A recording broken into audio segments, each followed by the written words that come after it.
O ano é 2025. No distrito da Faria Lima, em São Paulo, uma revolução silenciosa está acontecendo em prédios de vidro, que agora abrigam startups em vez de bancos. Enquanto o mundo se ocupa com os últimos dramas do Vale do Silício e discute se a inteligência artificial vai substituir todo mundo, algo inesperado acontece na América do Sul. O Brasil se tornou discretamente o lar de mais unicórnios do que todo o continente africano. Seu setor de tecnologia cresce mais rápido que o da Índia. E o capital de risco está chegando em níveis recordes para financiar inovação brasileira. Mas aqui está o que quase ninguém comenta. Isso não é só sobre aplicativos e software. O Brasil está construindo algo totalmente diferente, um ecossistema tecnológico que pode redefinir o que significa ser um Vale do Silício no século XXI. E segue comigo, porque mais adiante eu vou revelar a única vantagem crítica que o Brasil tem,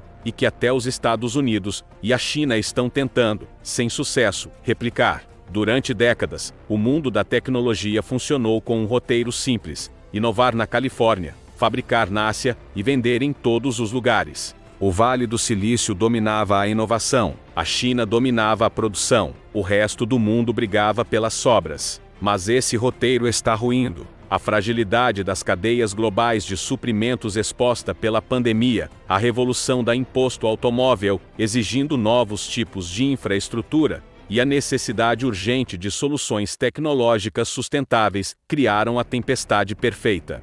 Os polos tradicionais de tecnologia agora enfrentam uma questão existencial: o que acontece quando vantagens antigas, mão de obra barata, redes consolidadas, ecossistemas estabelecidos, deixam de importar tanto quanto adaptabilidade, recursos e resiliência? É aí que o Brasil entra. Com 215 milhões de habitantes, é a sexta maior economia do mundo e o centro tecnológico da América Latina. Mas o que está em jogo vai muito além do sucesso de um país. Estamos vendo uma mudança fundamental na forma como ecossistemas tecnológicos nascem e prosperam. Se o Brasil realmente se tornar um polo alternativo, que escreve as regras de onde a inovação acontece e desafia a dominância das esferas tecnológicas dos Estados Unidos e da China. Estamos falando de trilhões em investimentos futuros, milhões de empregos altamente qualificados e o possível surgimento de um terceiro polo de liderança tecnológica global. Agora vamos entender como o Brasil passou de ser conhecido principalmente por futebol e florestas para se tornar um país com um setor tecnológico vibrante, que está atraindo atenção global. Você vai entender as vantagens únicas que impulsionam o chamado efeito Tech Brasil, os obstáculos surpreendentes que podem atrapalhar esse movimento e o que isso significa para o futuro da inovação mundial. E sim, eu vou revelar aquela vantagem crítica que torna essa revolução tecnológica brasileira diferente de tudo o que já vimos. Pouca gente percebe, mas o Brasil vem construindo sua infraestrutura digital há mais de 2 décadas, e os últimos anos aceleraram isso drasticamente. Em 2020, o país lançou o Pix, um sistema de pagamentos instantâneos que processou mais transações em seu primeiro ano do que o Venmo processou em toda sua existência. Hoje, o Pix movimenta mais de 3 bilhões de transações por mês. Isso não é só impressionante, é fundamental. Quando você tem pagamentos digitais instantâneos, universais e gratuitos, cria a base para a inovação em fintech, que levaria décadas para desenvolver em outros países. E vai além. O sistema bancário brasileiro, apesar de seus problemas, era paradoxalmente perfeito para ser transformado pela tecnologia. Bancos tradicionais cobravam taxas absurdas, juros de cartão de crédito que chegavam a 15% ao mês, e anuidades caríssimas. Esse incômodo criou oportunidades gigantescas. Bancos digitais como o Nubank explodiram ao oferecer alternativas simples e sem tarifas. O Nubank saiu do 0 para 90 milhões de clientes em apenas 10 anos, tornando-se um dos maiores bancos digitais do mundo. Isso não é só um caso de sucesso, é prova de que o mercado brasileiro cria condições que forçam inovação. O governo acabou acelerando isso com regulamentação. O Banco Central implementou o Open Banking em 2021, obrigando bancos tradicionais a compartilharem dados de clientes com concorrentes autorizados. Essa medida, combinada com uma população digitalizada e insatisfeita com serviços financeiros antigos, criou um laboratório perfeito para experimentação em fintech. Hoje, o Brasil tem o quarto maior ecossistema de fintechs do mundo, atrás apenas dos Estados Unidos, Reino Unido e China. Agora vem outra parte interessante. O Brasil forma cerca de 50 mil engenheiros por ano.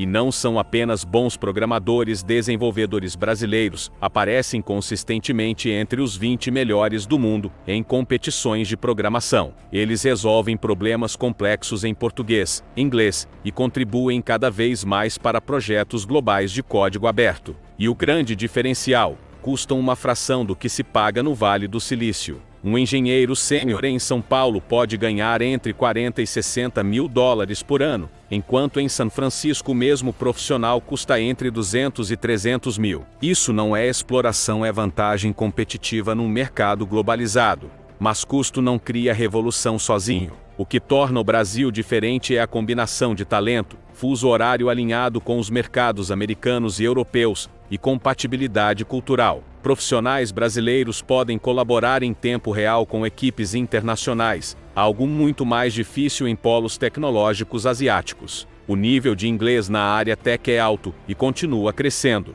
E culturalmente, a forma de trabalhar no Brasil se aproxima mais dos padrões ocidentais do que em muitos outros mercados emergentes, o que reduz atritos. Esse talento é reforçado por apoio institucional. Universidades como o ESP e Unicamp produzem pesquisas de ponta em imposto automóvel, machine learning e biotecnologia. Bootcamps privados formam desenvolvedores em ritmo acelerado. Empresas como Google, Microsoft e Amazon instalaram grandes centros de desenvolvimento no país não só para economizar, mas porque o talento é realmente competitivo em escala global. Agora vem o ponto onde a história brasileira se afasta do modelo tradicional do Vale do Silício, e isso é crucial. O Brasil não está tentando copiar a fórmula californiana de pura inovação em software. Está construindo algo híbrido, tecnologia profundamente conectada à sua abundância de recursos naturais. Essa é a vantagem crítica prometida, e ela muda tudo.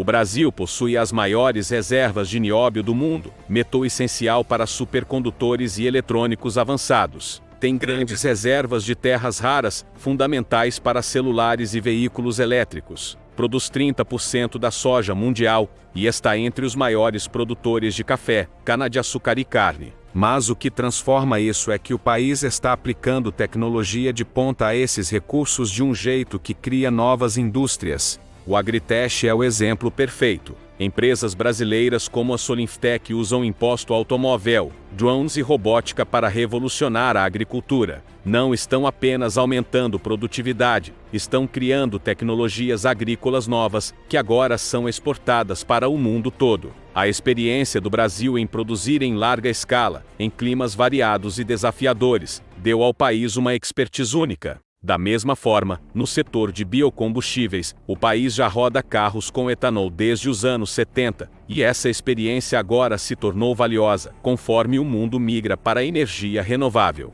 Essa convergência entre recursos e tecnologias significa que o Brasil não compete diretamente com os aplicativos das Big Techs americanas, ou com a fabricação em massa da China. Está criando uma terceira categoria: soluções tecnológicas para otimização de recursos e sustentabilidade. À medida que as mudanças climáticas se intensificam e os recursos se tornam mais preciosos, esse posicionamento pode se revelar visionário. Empresas focadas em captura de carbono, agricultura sustentável, gestão hídrica e energia renovável estão encontrando no Brasil o melhor campo de testes, porque os problemas são reais, urgentes e em grande escala. Então o Brasil tem talento, infraestrutura e uma posição única na interseção entre tecnologia e recursos. Parece perfeito, certo? Mas se o sucesso fosse garantido, o país já seria o próximo Vale do Silício. Em vez disso, existem obstáculos poderosos e consequências inesperadas, moldando como essa revolução realmente se desenvolve.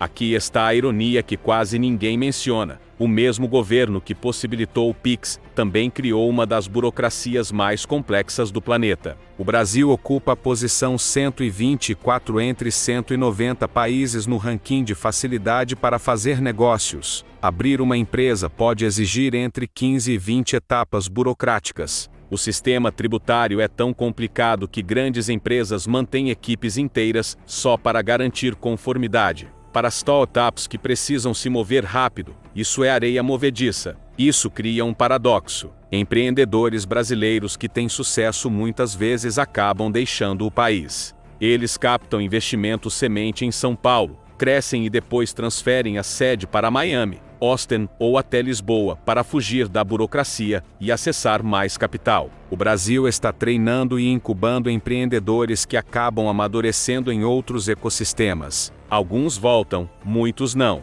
O país produz talento, mas luta para mantê-lo. Ao mesmo tempo, o capital de risco, apesar de estar crescendo, ainda é baixo. Em 2023, startups brasileiras captaram cerca de 3 bilhões de dólares. Parece muito até perceber que isso é menos do que o Vale do Silício arrecada em um mês típico. As oportunidades de saída IPOs ou aquisições ainda são limitadas porque a bolsa brasileira é pequena e aquisições internacionais enfrentam barreiras regulatórias. Sem caminhos claros para retorno, muitos investidores hesitam em apostar pesado. Mas aqui vem algo interessante.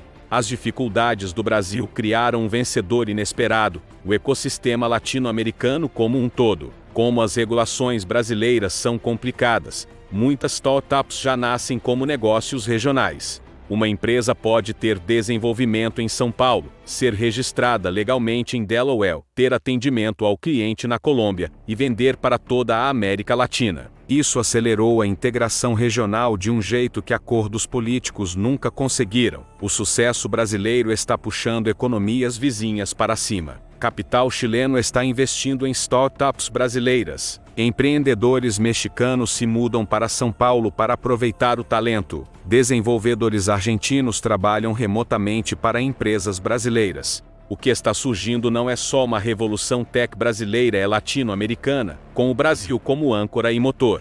Cidades como Bogotá, Buenos Aires e Cidade do México estão construindo ecossistemas próprios, complementares. Empresas americanas e europeias perceberam. Em vez de criar operações separadas em cada país latino-americano, estão estabelecendo sedes regionais no Brasil e atendendo um mercado de 650 milhões de pessoas a partir daqui. Isso vale especialmente para software e serviços digitais, onde presença física importa menos do que idioma e cultura. A combinação do português e espanhol, junto com o fuso horário alinhado às Américas, torna o Brasil a escolha óbvia para quem quer entrar na região. E agora vem a consequência mais importante no longo prazo que confirma aquela vantagem única. Ao focar em tecnologia aplicada à sustentabilidade e à gestão de recursos, o Brasil se posiciona exatamente no ponto em que a economia do século XXI está indo. Governos e empresas do mundo todo agora priorizam soluções climáticas, cadeias de suprimento sustentáveis e eficiência no uso de recursos. O Brasil não está correndo atrás dessa tendência, já trabalha nesses temas há décadas. Isso cria algo fascinante. Empresas do Vale do Silício dominam software. Empresas chinesas dominam hardware. Mas quem lidera em tecnologia para a agricultura sustentável, integração de energia renovável, preservação de florestas e adaptação climática? Cada vez mais, empresas brasileiras porque têm experiência real, em escala, lidando com esses desafios.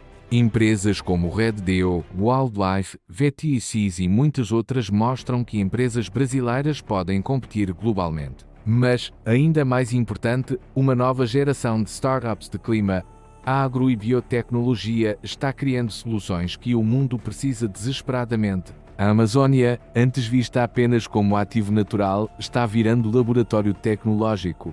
Startups usam satélites, imposto automóvel e blockchain para monitorar desmatamento, validar créditos de carbono e criar incentivos econômicos para preservação. Isso coloca o Brasil numa posição única. Conforme o mundo migra da economia digital para a economia sustentável, as vantagens brasileiras se multiplicam. O país não está tentando superar o Vale do Silício em software, nem a China em fabricação. Está ocupando o espaço entre os dois, onde tecnologia encontra sustentabilidade, onde inovação digital otimiza recursos e onde resolver problemas climáticos cria oportunidades bilionárias. Então temos um país com potencial extraordinário, enfrentando grandes obstáculos, mas criando efeitos colaterais inesperados em toda a região. e na economia global. Isso leva à grande pergunta: o Brasil está realmente se tornando o próximo Vale do Silício ou algo totalmente diferente? E possivelmente mais importante, juntando tudo, o Brasil não está copiando o modelo do Vale do Silício, está criando uma alternativa. O Vale cresceu com venture capital, universidades como Stanford e mete inovação puramente digital. A China construiu capacidade massiva de manufatura e especialização em hardware. O Brasil está seguindo um terceiro caminho: tecnologia integrada à gestão de recursos, sustentabilidade e soluções para desafios latino-americanos. A realidade é que o Brasil provavelmente não vai criar o próximo Meta ou Apple, mas pode criar as empresas que vão descobrir como alimentar 10 bilhões de pessoas de forma sustentável, como integrar energia renovável em escala continental e como gerar riqueza preservando e não destruindo ecossistemas. Num mundo ameaçado por mudanças climáticas, falta de recursos e cadeias de suprimentos frágeis, isso pode valer muito mais do que outra rede social. O que a ascensão brasileira mostra é que os ecossistemas tecnológicos do século XXI não serão todos iguais. Eles vão se especializar conforme suas características locais, resolvendo problemas regionais que acabam tendo impacto global. O Brasil combina talento técnico, abundância de recursos, acesso a um grande mercado regional e uma necessidade urgente de criar soluções sustentáveis, e isso forma uma receita única. A pergunta não é se o país será o Vale do Silício do Sul. A pergunta certa é se ele será o Brasil do mundo, definindo uma nova categoria de liderança tecnológica focada em sustentabilidade e inteligência de recursos. A próxima década será decisiva. Se o Brasil reduzir barreiras regulatórias, conseguir manter seus empreendedores e continuar atraindo capital global, pode-se tornar um terceiro polo tecnológico ao lado dos Estados Unidos e da China. Se não conseguir, pode continuar sendo um berçário de talento que exporta suas maiores inovações. Mas de qualquer forma, a revolução tecnológica brasileira é real, está acontecendo agora e está transformando silenciosamente o futuro da inovação global. Se você gostou dessa análise, deixa o like e se inscreve para mais conteúdos sobre as transformações globais que estão redesenhando o mundo. E eu quero saber sua opinião. O Brasil vai conseguir se consolidar como potência tecnológica global ou a burocracia e a fuga de talentos vão segurar o país? E outra pergunta mais desafiadora: se você fosse fundador de uma startup, montaria sua empresa em São Paulo ou continuaria apostando nos polos tradicionais? Vamos conversar nos comentários.